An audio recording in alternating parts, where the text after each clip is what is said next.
words can make you, break you, they can heal your soul, they can damage you forever. So I always try to use the positive words in my life wherever I go. They call it adversity, I call it opportunity. They call it weakness, I call it strength. They call me disabled, I call myself differently abled. They see my disability, I see my ability. There are some incidents that happen in your life, and those incidents are so strong that they change your DNA. And I'm going to share what exactly happened to me. I was 18 years old when I got married. And this thing I'm sharing for the very first time on an international level. I was 18 years old when I got married. I belonged to a very conservative family, a Baloch family, where good daughters never say no to their parents. My father wanted me to get married. And all I said was, if that makes you happy, I'll say yes. And of course, it was never a happy marriage. Just about after 2 years of getting married, about 9 years ago, I met a car accident. Somehow my husband fell asleep and the car fell in the ditch. He managed to jump out, saved himself. I'm happy for him. But I stayed inside the car and I sustained a lot of injuries. The list is a bit long. Radius ulna of my right arm were fractured. The wrist was fractured. Shoulder bone and collarbone were fractured. My whole rib cage got fractured. But that injury that changed me and my life completely as a person and my perception towards living my life was the spine injury. Many people came to rescue. They gave me CPR. They dragged me out of the car. And while they were dragging me out, I got the complete transection of my spinal cord. Those 2.5 months in the hospital were dreadful. I will not make up stories just to inspire you. I was at the verge of despair. One day, doctor came to me and he said, well, I heard that you wanted to be an artist, but you ended up being a housewife. I have a bad news for you. You won't be able to paint again because your wrist and your arm are so deformed, you won't be able to hold a pen again. And I stayed quiet. Next day, doctor came to me and said, your spine injury is so bad, you won't be able to walk again. I took a deep breath and I said, it's all right. The next day, doctor came to me and said, because of your spine injury and the fixation that you have in your back, you won't be able to give birth to a child again. That day, I was devastated.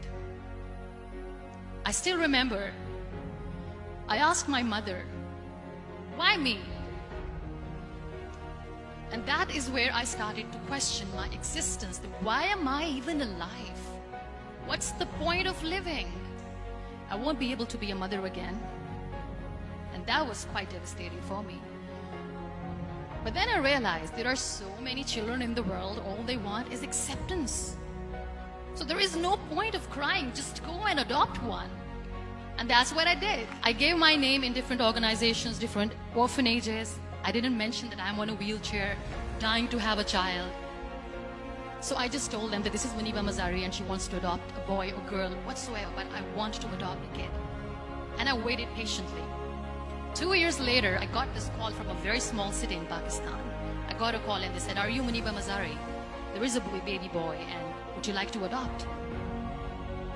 And when I say yes, I could literally feel the labor pain. I said, yes, I am going to adopt him. I am coming to take him home. And when I reached there, the man was sitting and he was looking at me from head to toe. And in the back of my head, I kept thinking that, oh, he's going to say she's on the wheelchair. She doesn't deserve it.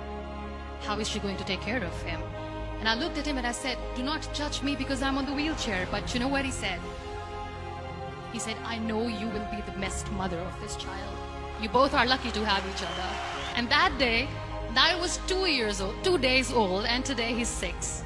You know, when you end up being on the wheelchair, what's the most painful thing? People think that they will not be accepted by the people because we, in the world of perfect people, are imperfects. So I decided to appear more in public. I started to paint. I always wanted to. I have done a lot of exhibitions. I'm Pakistan's first wheelchair-bound artist. I have done a lot of modeling campaigns.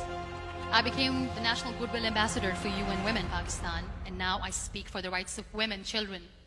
We talk about inclusion, diversity, gender equality, which is a must. I was featured in BBC 100 Women for 2015. I'm one of the Forbes 30 under 30 for 2016. We have this amazing fantasy about life. This is how things should work. This is my plan. It should go as per my plan. If that doesn't happen, we give up.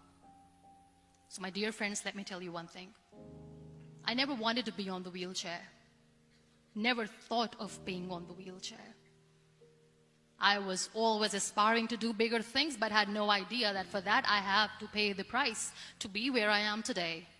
It's a very heavy price. It is okay to be scared. It is okay to cry. Everything is okay, but giving up should not be an option. They always say that failure is not an option. Failure should be an option, because when you fail, you get up, and then you fail, and then you get up, and that keeps you going. That's how humans are strong.